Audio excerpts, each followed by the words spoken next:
Movie की starting में हम एलेनोर नाम की एक लड़की को देखते हैं जो कि अपनी स्टोरी नरेट कर रही थी और वो ये बताती है कि वो एक वैम्पायर है और ये बात वो किसी और को रिवील नहीं कर सकती। फिर भी वो अपनी कहानी एक पेपर में लिखकर फेंक दिया करती थी जिसका कोई खास रीजन नहीं था। लेकिन एक दिन एक बूढ़ा आदमी उस पेपर को उठाकर पढ़ लेता है जिसके बाद उसको पता चल जाता है कि एलेनोर एक वैम्पायर है और अब वो बूढ़ा आदमी काफी साल जी चुका था और जल्द ही उसकी डेथ भी होने वाली थी। इसलिए वो एलेनोर को अपना खून पीकर अपनी जान लेने के लिए कहता है। मरने से पहले वो बूढ़ा आदमी अपनी पूरी लाइफ स्टोरी एलेनोर को बताता है जिसके बाद में वो खून पीकर उस आदमी की जान ले लेती है। अब एलेनोर आगे बताती है कि उसकी माँ का नाम क्लेरा है जिन्होंने उसके लिए बहुत कुछ किया है। उन्होंने ही उसे दुनिया भर के खतरों से बचाया है, लेकिन पैसों के लिए वो एक बार डांसर है। और वहीं बैकग्राउंड में हम क्लेरा को बार में डांस करते हुए भी देख पाते हैं कि तभी एक अनजान आदमी क्लेरा के बारे में पूछते हुए आता है जिसे देखते ही क्लेरा डर कर वहां से भागने लगती है। लेकिन समहाउ वो आदमी उसको पकड़ लेता है और उसको ये कहता है कि तुम्हें इतनी बड़ी पनिशमेंट नहीं मिलेगी। क्लेरा कुछ न देखते हुए उस आदमी के साथ कोऑपरेट करने लगती है, लेकिन ये बस उसकी एक चाल थी क्योंकि थोड़ी ही देर के बाद में क्लेरा बहुत ही क्लेवरली लेकिन ब्रूटल वे में उस आदमी को जान से मार देती है। जिसके बाद जब एलेनोर घर आती है तो वो ये देखकर क्लेरा पर चिल्लाने लगती है और इसी वजह से दोनों के बीच झगड़ा होने लगता है क्योंकि एलेनोर को ये सब किलिंग्स पसंद नहीं थी,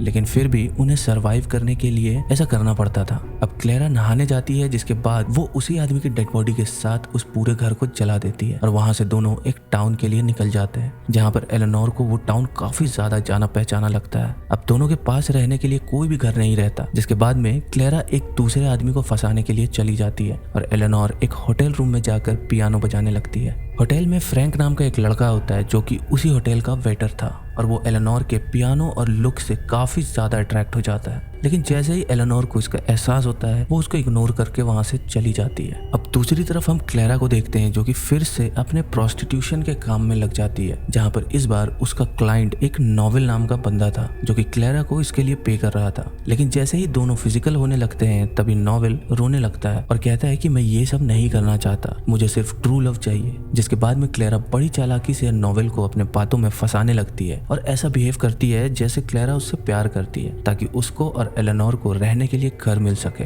और एलेनोर को क्लेरा अपनी छोटी बहन बताती है, जिसके बाद में दोनों नोवेल के साथ में उसी के बाइजेंटियम होटल में रहने लगते हैं जो कि कुछ खास नहीं चल रहा था, जहां पर क्लेरा नोवेल को वहां पर प्रोस्टिट्यूशन का बिजनेस स्टार्ट करने के लिए मना लेती है। अब हमें एलेनोर की थोड़ी सी बैक स्टोरी दिखाई जाती है जहां पर हम ये जान पाते हैं कि वो बॉर्न वैम्पायर नहीं थी, पहले ह्यूमन थी, जिसके बाद में उसे वैम्पायर में बदल दिया गया था, जहां 16 साल की उम्र में उसके साथ एक आदमी ने रेप किया था। अब दूसरी तरफ हम उस आदमी की डेड बॉडी को देखते हैं जिसे क्लेरा ने मारा था और उसकी बॉडी को कुछ लोग इन्वेस्टिगेट कर रहे थे। लेकिन यहाँ पर शॉकिंग चीज ये थी कि ये लोग जो थे यहाँ पर इन्होंने भी वैसे ही कपड़े पहने हुए थे जैसे उस आदमी ने पहने थे। अब क्लेरा एलेनोर को कुछ समझाते हुए बोलती है कि हमें अपनी आइडेंटिटी छुपा कर रखनी होगी, जिसके बाद में क्लेरा अपनी पूरी कहानी एलेनोर को बताती है। क्लेरा बताती है कि 200 साल पहले वो भी एक नॉर्मल लड़की ही थी, लेकिन वहाँ के 2 ऑफिसर्स एक दिन जब उससे मिलने आए थे तो उसमें से एक रुथविन नाम के ऑफिसर ने उसे बहला फुसलाकर अपने साथ चलने के लिए मना लिया, जिसके बाद में उसने उसको प्रोस्टिट्यूशन के काम में फोर्सफुली ढकेल दिया था। वहां पर क्लेरा को कुछ समय के बाद में एक लड़की हुई थी, लेकिन वहां पर उसे उस लड़की को पालने से मना किया जा रहा था, जिसकी वजह से उसने उस लड़की को एक ऑर्फनेज के आगे रख दिया था और कुछ ही दिनों में वो रोज आकर अपनी बच्ची से मिलती थी और वो लड़की कोई और नहीं बल्कि एलेनोर ही थी। वो ऑर्फनेज उसी टाउन में था जहां पर एलेनोर कुछ समय पहले गई थी और इसलिए ही वो टाउन उसे जाना पहचाना लग रहा था। अब अगले सीन में हम एलेनोर को देखते हैं जो कि अचानक से रोड से जाते हुए एक लड़के की साइकिल से टकरा जाती है, जिससे उस लड़के का एक्सीडेंट हो जाता है और उसके हाथ से बहुत ज्यादा खून आने लगता है। और वो लड़का कोई और नहीं बल्कि वही वेटर फ्रैंक था। एलेनोर फ्रैंक को उसके घर ले जाती है जहां पर उसके पेरेंट्स उसको हॉस्पिटल में एडमिट कर देते हैं। यहाँ पर हम एलेनोर को उस हैंडकरचीफ से ब्लड सक करते हुए देखते हैं जिसमें फ्रैंक का ब्लड पूरी तरह से सोक्ड होता है। और अगले ही सीन में हम उन्हीं लोगों को उस बूढ़े आदमी की बॉडी को एग्जामिन करते हुए देख पाते हैं जिसे मूवी की स्टार्टिंग में एलेनोर ने मारा था। वहीं दूसरी तरफ इतने दिनों से क्लेरा एक एक करके कई लोगों को अपना शिकार बनाती जा रही थी ताकि वो सरवाइव कर सके।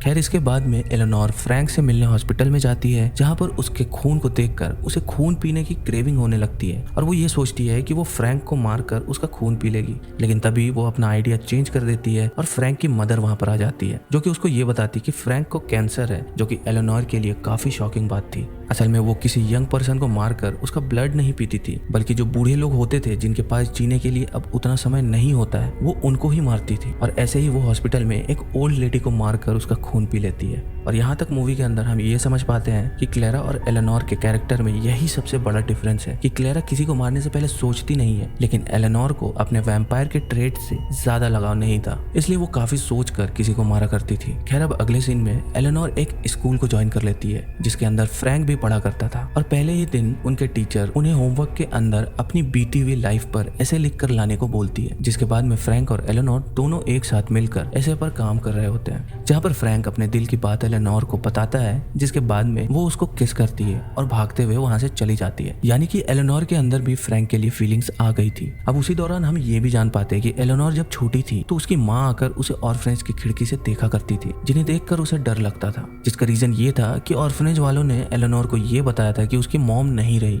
अब एलेनोर अपनी कहानी लिखने के बजाय अपनी माँ की कहानी लिखने लगती है, जहाँ पर वो ये बताती है कि जब वो 6 साल की थी, यानी कि एलेनोर जब 6 साल की थी, तब उसकी माँ को पता चल गया था कि उन्हें एक बीमारी है जिससे कि वो ज्यादा समय तक नहीं जी पाएगी। उसी के कुछ समय के बाद में रुथवेन भी वापस क्लेरा से मिलने आया था, लेकिन उसने उस दिन क्लेरा को फोर्सफुली दूसरे मर्दों के साथ में होने के लिए कहा था। अब उस टॉर्चर के कुछ ही समय के बाद में रुथवेन से मिलने वहाँ पर डार्वेल आया, जिसे देखकर क्लेरा बहुत हैरान रह गए, क्योंकि पहले उसने डार्वेल को जब देखा था तब उसकी तबीयत बहुत खराब थी, लेकिन फिलहाल वो पूरी तरह से ठीक था। अब रुथवेन क्लेरा के साथ में फिजिकल होने के बाद में डार्वेल की पूरी कहानी उसको बताता है। वो बोलता है कि उसकी तबीयत बहुत खराब रहती थी और उसका कोई चाइल्ड नहीं था, तो रुथवेन की नजर उसकी प्रॉपर्टी पर पड़ने लगी और वो चाहता था कि डार्वेल के मरने के बाद सारी प्रॉपर्टी उसकी हो जाए। और ऐसे ही एक दिन कुछ अनजान लोग उससे मिलने आए और उसे एक नक्शा दिया और कहा कि यहाँ पर जाकर तुम ठीक हो जाओगे, जिसके बाद में रुथवेन और डार्वेल दोनों वहां पर गए थे। लेकिन जब डार्वेल अकेले उस आइलैंड पर बने एक टेम्पल में चला गया, जिसके बाद कई सारे बैट्स उस टेम्पल से बाहर निकले और अचानक से ही उस पहाड़ से बहता हुआ पानी जिस पर वो टेम्पल था वो पूरा लाल हो गया।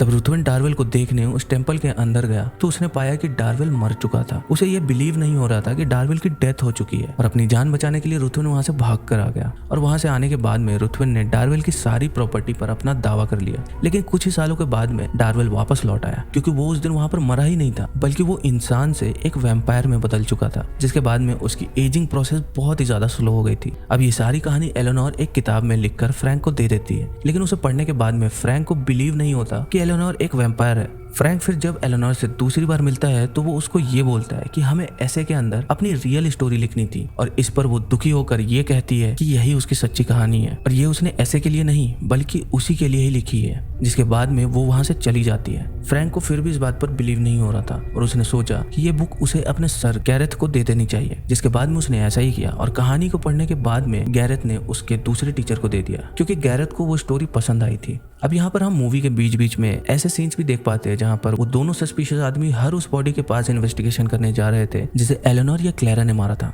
और शायद से ये दोनों भी एलेनोर और क्लेरा के पीछे थे और शायद वैम्पायर भी थे। दूसरी तरफ एलेनोर अपनी मदर की कहानी को बताना जारी रखती है और वो ये बताती है कि उस दिन डार्वेल इसलिए वापस आया था ताकि वो रुथवेन को भी उस आइलैंड का नक्शा दे सके, जिसके बाद रुथवेन भी एक वैम्पायर बन जाए। लेकिन उस दिन क्लेरा ने चालाकी से रुथवेन से वो नक्शा छीन लिया था और उस आइलैंड पर अकेले जाकर वो वैम्पायर बन गई, जहाँ पर उसने वैम्पायर बनने के बाद में एक आदमी को भी मारा था। लेकिन जब ये बात डार्वेल को पता चली तो वो क्लेरा को पकड़कर ब्रदरहुड के मेंबर्स के सामने लेकर गया था, यानी कि ये एक वैम्पायर को कंट्रोल करने वाला ग्रुप था और ये वही जगह थी जहाँ पर सारे के सारे वैम्पायर्स मीटिंग रखा करते थे। अब उनके ग्रुप के अंदर एक भी ऐसी औरत नहीं थी जो कि वैम्पायर थी, और एक प्रोस्टिट्यूट वैम्पायर बने ये उनके लिए शर्म की बात थी। इसलिए सारे वैम्पायर्स ने ये फैसला किया कि क्लेरा इस बात को या फिर आइलैंड के बारे में किसी और को नहीं बताएगी, वरना उसको मार दिया जाएगा, जिस पर क्लेरा भी एग्री करती है। और यही रीजन है कि स्टार्टिंग वाले सीन में एलेनोर पेपर पर लिखकर ये बताती थी कि वो एक वैम्पायर है, क्योंकि अगर वो किसी और को ये बताती तो उनको जान से मार दिया जाता।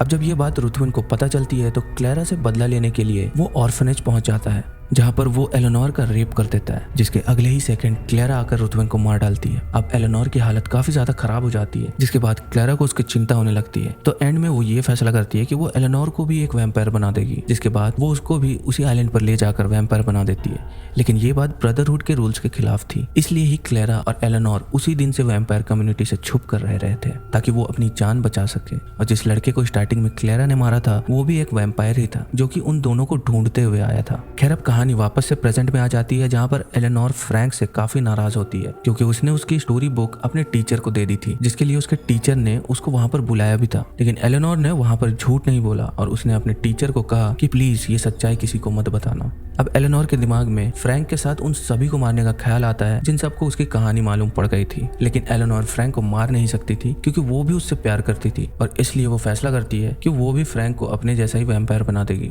अब जिस दिन फ्रैंक का बर्थडे होता है तो एलेनोर फ्रैंक के लिए प्रेजेंट में उसी आइलैंड का मैप देती है जहाँ पर जाकर फ्रैंक वैम्पायर बन सकता है। अब वही दूसरी तरफ गैरेथ क्लेरा को स्कूल में बुलाता है ताकि वो ये जान पाए कि एलेनोर ये सब क्या लिख रही है। और जब क्लेरा को पता चलता है कि गैरेथ को ये बात मालूम पड़ गई है कि वो और एलेनोर वैम्पायर है, इसलिए क्लेरा गैरेथ को भी मारकर उसका खून पी जाती है। वही दूसरी तरफ हम एलेनोर और फ्रैंक को किस करते हुए देख पाते हैं, जहाँ पर अचानक से एलेनोर फ्रैंक को हर्ट कर देती है जिससे उसका ब्लड निकलने लगता है और तभी हम एलेनोर के अंदर खून की क्रेविंग को देख पाते हैं, लेकिन वो खुद को कंट्रोल करके उस वक्त वहां से चली जाती है। अब घर आने के बाद में क्लेरा उस पर बहुत चिल्लाती है कि उसे ये सारी बातें किसी और को बतानी नहीं चाहिए थी क्योंकि इससे वो लोग खतरे में पड़ जाएंगे और अब ये बात फ्रैंक को पता चल चुकी है जिसकी वजह से उसको भी मरना होगा, जिससे गुस्से में आकर एलेनोर उस घर को छोड़कर जाने लगती है। लेकिन एलिवेटर से जाते हुए एलेनोर को रोकने के चक्कर में नोबेल एलिवेटर के अंदर ही गिर जाता है जिससे उसकी वहीं पर डेथ हो जाती है, लेकिन एलिवेटर वहीं पर रुक जाता है जिससे एलेनोर बाहर नहीं आ पाती। अब इस मौके को देखकर क्लेरा फ्रैंक को मारने का फैसला करती है और उसके घर भी पहुंच जाती है।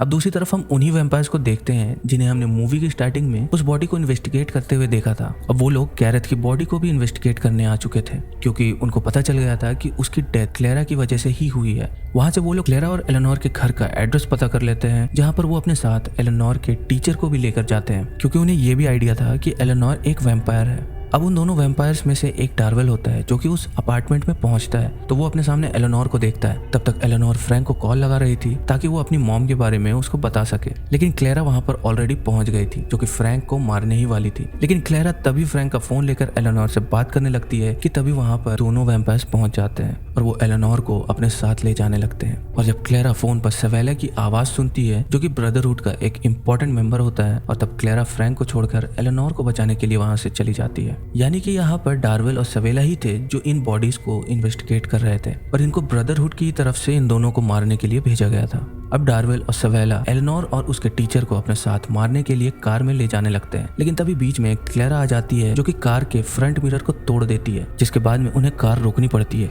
लेकिन उसी बीच क्लेरा थोड़ी सी इंजर्ड भी हो जाती है, जिसका फायदा उठाने के लिए सवेला क्लेरा के ऊपर कार चढ़ाने लगता है, लेकिन समहाउ क्लेरा वहां से बच जाती है। अब तभी सवेला एलेनोर के टीचर को मार डालता है और बाहर आकर क्लेरा को ढूंढने लगता है कि तभी बीच में क्लेरा उन पर हमला कर देती है, लेकिन समहाउ डार्वेल की मदद से दोनों मिलकर क्लेरा को पकड़ लेते हैं। अब डार्वेल कार से जाकर एक स्वॉर्ड लाता है जो कि वैम्पायर्स को मारने के लिए ही बनी हुई थी और सवेला डार्वेल को उससे क्लेरा को मार देने के लिए कहता है, लेकिन जब डार्वेल उस स्वॉर्ड को चलाता है तो वो क्लेरा के बदले सवेला को ही मार डालता है। और यहाँ पर हम ये जान पाते हैं कि डार्वेल असल में क्लेरा से प्यार करता था, इसलिए उसने अपनी ही कम्युनिटी के खिलाफ जाकर सवेला को मार दिया। अब क्लेरा और डार्वेल मिलकर सवेला की बॉडी को वहीं पर जला देते हैं और वहां से चले जाते हैं। क्लेरा एलेनोर को भी फ्री कर देती है, जिसके बाद में एलेनोर फ्रैंक को भी अपने जैसे वैम्पायर बना देती है और इसी के साथ में ये मूवी यहीं पर खत्म हो जाती है।